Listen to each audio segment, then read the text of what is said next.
Senhor Secretário da Saúde, senhores deputados, Presidente da Comissão Parlamentar e deputados, Senhora Presidente da Federação Internacional, aqui presente, Senhora Bastonária, Senhor Presidente do Congresso, Excelências, minhas senhoras, meus senhores, caríssimas e caríssimos farmacêuticas e farmacêuticos de Portugal.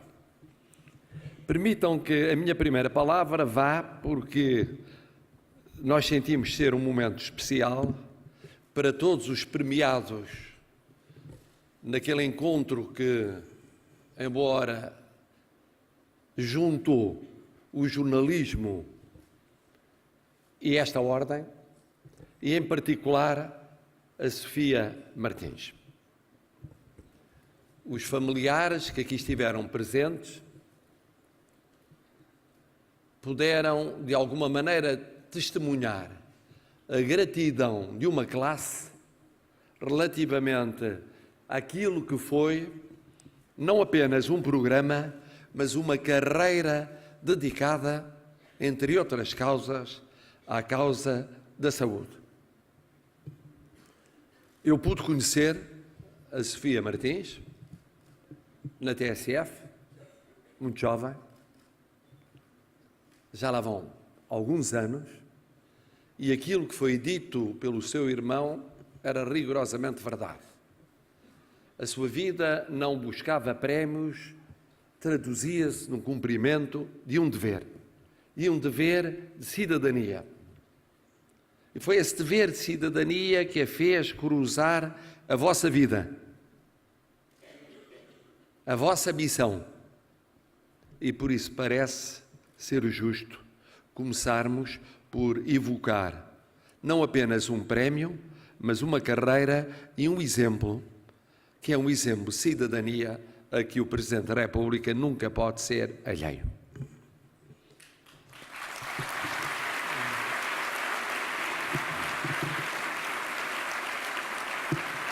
Senhora Bastonária, que bem me sinto aqui, como aliás tão bem pôde descrever, que bem me sinto aqui neste Congresso. Embora conste que o Presidente da República tem o dom da ubiquidade, não tem. Não consegue estar em todo lugar ao mesmo tempo. Isso causa naturalmente alguns melindres legítimos e justificados de setores profissionais. Ainda hoje, os juízes, por não ser possível estar no seu Congresso, a senhora Bastonária, da Ordem dos Enfermeiros, tem razões de queixa, porque no meio das suas, eu iria dizer, determinadas lutas, bem, gostaria de estar mais com o Presidente da República, mas o Presidente da República não consegue aguentar o seu ritmo de atividade ao serviço da classe que lidera. Mas aqui estou convosco, aqui estou convosco, e é difícil não recordar que toda a minha vida foi marcada, e bem, por farmácias e farmacêuticos. Ano a ano, recordo, desde a mais tenra idade, que um dos maiores amigos de meu pai era dono da farmácia Nascimento, ele próprio oficial da Guarda Nacional Republicana, mas que preferia ser farmacêutico à Guarda Nacional Republicana. E que tinha a farmácia na Avenida Dom Carlos. E foi o primeiro mundo maravilhoso para mim, o convívio com aquela farmácia. Rapidamente passou para a farmácia Soares, que ainda existe no fim da Avenida Pedro Álvares Cabral. E foi o segundo mundo maravilhoso. E fui percorrendo esses caminhos até chegar àquela idade. Não havia ainda juventude, havia adolescência, em que jogava ao futebol na adolescência com aquilo que viria a ser vosso bastonário, mas eu não imaginava. Havia como que uma intuição, algo que nos aproximava, era isso. Ele viria a ser farmacêutico. O João, que está ali na primeira fila, e que representou uma outra farmácia, a farmácia Silveira, que preencheu muitos dos melhores tempos do início da minha adolescência. E, portanto, eu continuaria até hoje, um pouco por todo o país, onde vou descobrindo mais farmácias e farmácias novas e novas farmácias, encantado como qualquer bom e militante hipocondríaco, por poder entrar numa farmácia e perguntar o que há de novidades. O que há de novidades nas áreas de que sou, naturalmente, tendencialmente especialista. E por isso pude testemunhar o percurso, o vosso percurso, ao longo de muitas décadas. De comum tem o serviço dos outros e a proximidade. A vossa vida foi feita de serviço dos outros. É feita de serviço dos outros. Perto dos outros. E daí a proximidade. E quando o país era um país ainda largamente rural, antes do 25 de Abril, os outros eram o mundo rural. Mas também o mundo urbano que crescia em mancha de óleo. Mas também o mundo metropolitano. E onde havia populações, carências, necessidades e, por isso, proximidade, aí havia farmácia, aí havia farmacêutico. E o farmacêutico era, sobretudo, um profissional liberal, proprietário da sua farmácia e depois trabalhando para a sua farmácia. E em certas gerações, a vida se fazia toda numa só farmácia, décadas após décadas. Isto acontecia ainda nos anos 50 do século passado, nos anos 60 do século passado.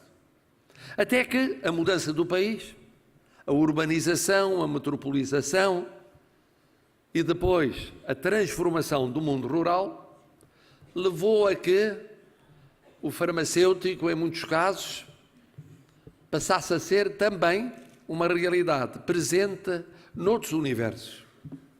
Na indústria, no ensino, sempre, está ali a nossa querida professora Odete Ferreira, e como não podia deixar de ser, sempre sob a vigilância de um médico, o professor Fernando Pádua, não vá o seu coração não aguentar, mas aguenta, tem aguentado tudo.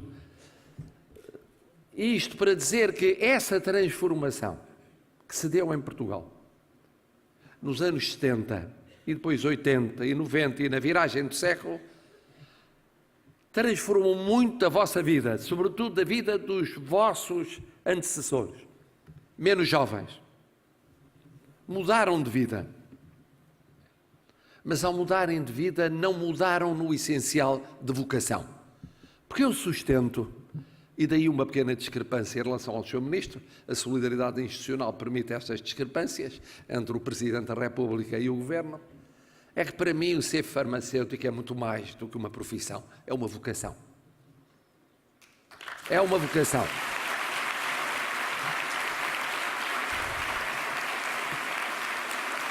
E é uma vocação que ou se tem ou não se tem. E depois se cultiva ou não se cultiva, e nunca conheci nenhum farmacêutico que não a tivesse cultivado. Porque é uma vocação apaixonante. Porque é apaixonante porque passa pelo convívio diário com as outras e os outros. Com essa palavra, com esse conselho, com essa vacina, com esse medicamento, com aquilo que é feito, obviamente, de preparação científica e técnica, mas depois de muito de espiritual, de muito de amor, de fraternidade, de paciência, de compreensão, de disponibilidade sem limite de tempo. É preciso a correr fora de horas, acorde fora de horas.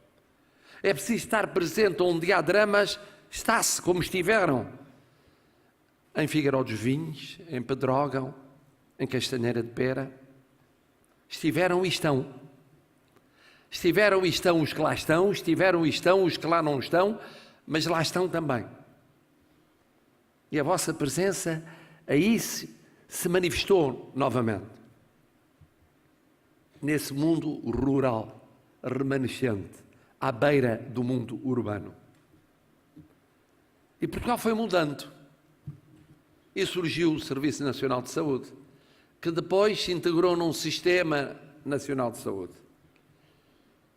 E foi naturalmente percorrendo várias etapas, até o presente, diversificando-se, enfrentando desafios difíceis como o da centralização das pessoas, a sua concentração nas grandes urbes, como o do envelhecimento da população, como das crises económicas e financeiras. E o que me custava entrar numa farmácia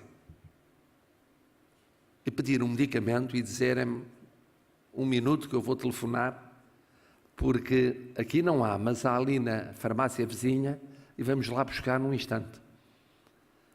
Ultrapassando o que podia haver teoricamente de concorrência ou de disputa de espaço. E o que foi viver esses anos dolorosos para vós, certamente, mas dolorosos para mim também, compreendendo como estavam a resistir. E como essa resistência era uma prova da vossa dedicação, da vossa vocação, do vosso apego a essa vocação. E por isso, a minha presença aqui é, antes do mais, um elogio a essa vocação. E um elogio à vocação com a alegria de deparar com um congresso dominantemente de jovens e dominantemente de mulheres. É quase um paraíso.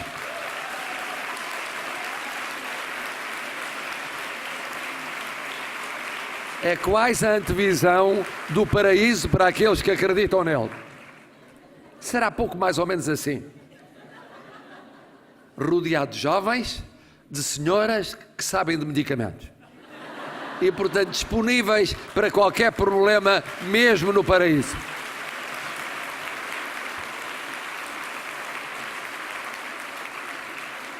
E depois, se me permitem, o paraíso vai mais longe, porque além de estarem bem acompanhados de outros amigos e confrades no mundo da saúde, tem aqui presentes os nossos irmãos que vêm do universo que fala também português.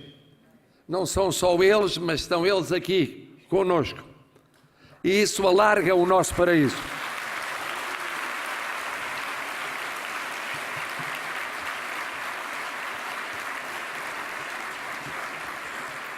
Mas porque ainda não chegámos ao paraíso pleno, ainda estamos na travessia do purgatório, que é uma forma de qualificar esta vida terrena, há problemas que se colocam e que aqui foram naturalmente apresentados pela senhora bastonária. E esses problemas têm a ver com a mudança no país e com os desafios que se colocam ao Serviço Nacional de Saúde e, mais genericamente, ao Sistema Nacional de Saúde. Com a sua diversificação, com o que ele sofreu com as crises, de constrangimentos, de limites financeiros, de limites na definição de regras e na sua vivência, de limites nos recursos humanos, na sua formação e no seu estatuto, e até na disciplina estatutária. Tudo isso é mais penalizador em tempo de crise. E nós estamos a sair de uma crise profunda de bastantes anos. E por isso eu tenho defendido que aqueles que conhecem e que vivem por dentro todos os dias o mundo da saúde têm um papel essencial, convergindo nas informações, convergindo nos diagnósticos, convergindo nas terapêuticas. tentando ultrapassar aquilo que durante muito tempo foram clivagens doutrinárias ou ideológicas. Quando noutros setores da vida nacional essas clivagens se tinham esbatido, perduravam ainda, de algum modo, no domínio da saúde. E, no entanto, a realidade não estava à espera da resolução desses debates doutrinários. Porque a realidade social nunca espera, por muito que custa a nós, académicos, nunca espera pelas nossas congeminações. Estamos nós a elaborar o próximo capítulo de um manual, já a sociedade se encarregou de desatualizar esse capítulo. Porque não esperou. O seguro de saúde não esperou. As novas realidades no setor privado ou social não esperaram. As novas gerações que chegavam, mesmo no quadro do setor público, tinham anseios diferentes, viam a vida de forma diferente, queriam respostas mais rápidas, urgentes, que acompanhassem o ritmo da evolução económica, financeira, social. Ora, a política e o direito, sobretudo em tempos de crise, vão sempre atrás e muitas vezes vão muito atrás dos desafios. E por isso os estatutos demoram tanto tempo a serem revistos ou formulados. E por isso as decisões políticas aparecem sempre como tão tardias para quem, no dia-a-dia, tem de dar respostas que são instantes. E quando se tratou de respostas que passaram pela sobrevivência de partes da atividade farmacêutica, foi disso que se tratou, em muitos casos, então, cada semana, cada mês, cada semestre, parecia uma eternidade. E o desafio está colocado. E o mais difícil é recuperar o tempo perdido, em tudo na vida. Eu vejo isso na minha vida académica. Quando tive atividades, eu evitei interromper a vida académica, mas algumas vezes tive de colocá-la entre parênteses. E depois quis recuperar. A recuperação foi tão difícil. O tempo que as crises tiram à vivência das sociedades, recuperá-lo traduz-se em muito mais tempo do que aquilo que foi o tempo de crise. E, no entanto, o que seria necessário é que a resposta fosse mais acelerada. Para uma crise de 4 anos e meio não se tivesse de esperar 7 ou 8, mas sim 1 ou 1 ano e meio ou 2. Mas as dinâmicas sociais são mais complicadas do que isso.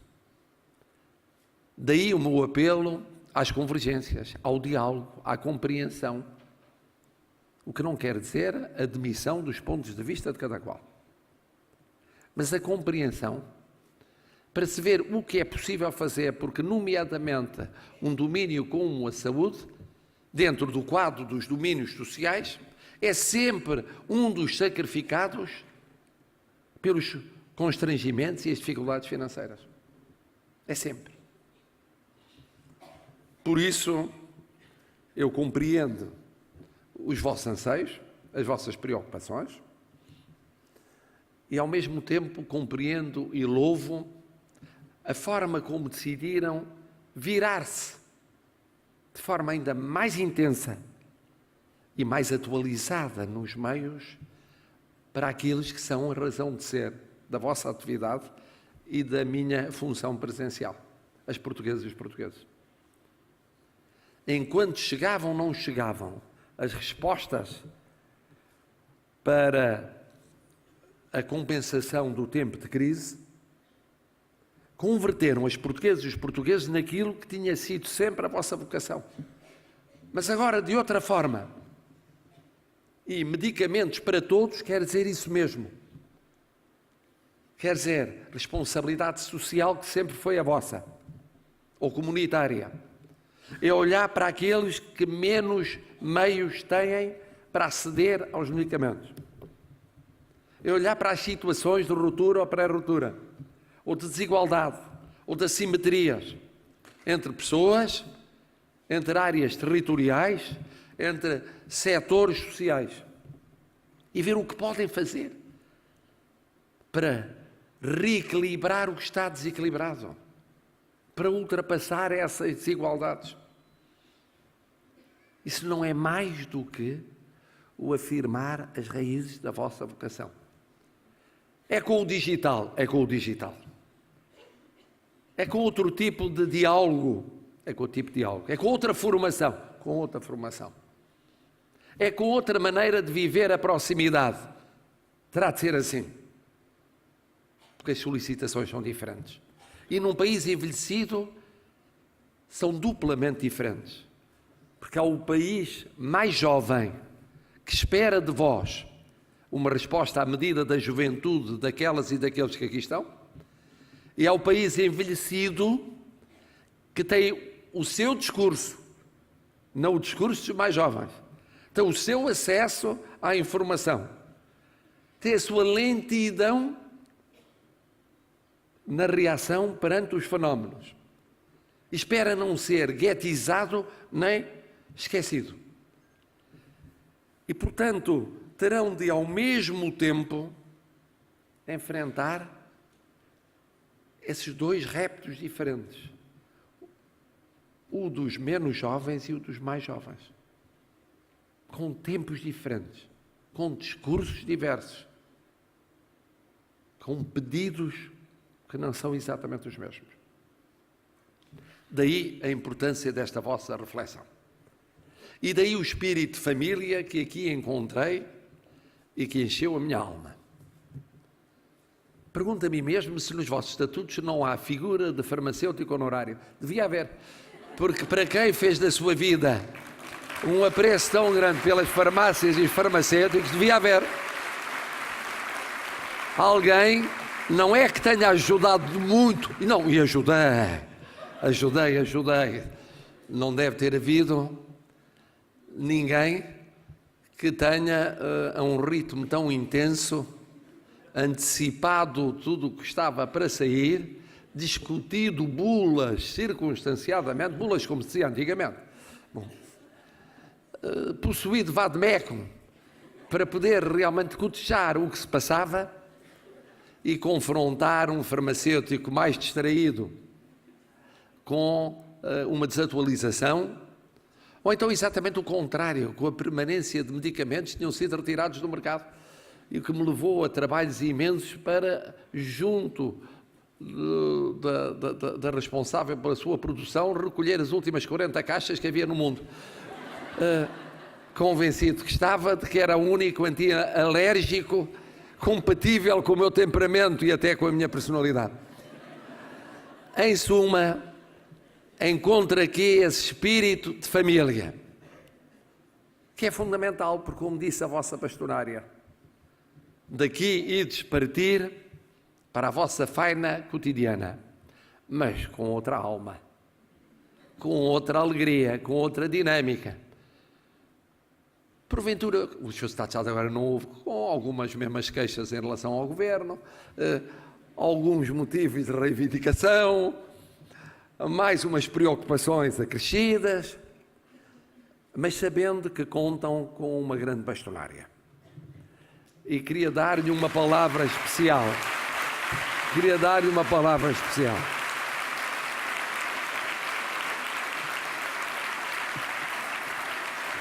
É uma grande bastonária.